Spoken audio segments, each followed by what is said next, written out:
Royal Swedish academy of science દ્વારા રસાયણશાસ્ત્રના Nobel પ્રાઇઝની ઘોષણા કરવામાં આવી, જેમાં 2 મહિલાઓને એક સાથે નોબેલ પ્રાઇઝ પ્રાપ્ત થયો છે.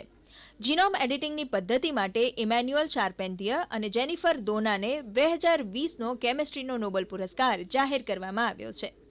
આવો જાણીએ શા માટે આ શોધ મહત્વની છે.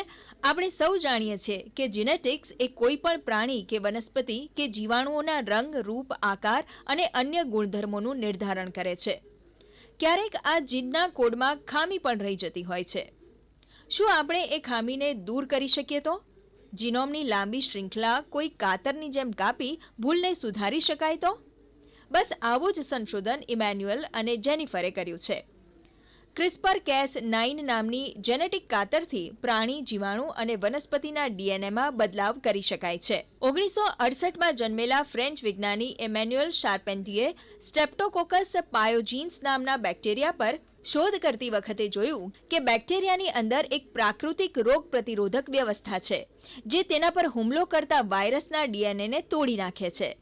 CRISPR-Cas નામની આ વ્યવસ્થાની જાણકારી 2011માં પ્રકાશિત કર્યા બાદ ઇમેન્યુઅલે અમેરિકન બાયોકેમિસ્ટ જેનિફર દોના સાથે કામ શરૂ કર્યું. બંને સાથે મળીને બેક્ટેરિયામાં રહેતી વ્યવસ્થાનો અભ્યાસ કરી તેવી જ ક્ષમતા ધરાવતી વ્યવસ્થા પ્રયોગશાળામાં વિકસિત કરી.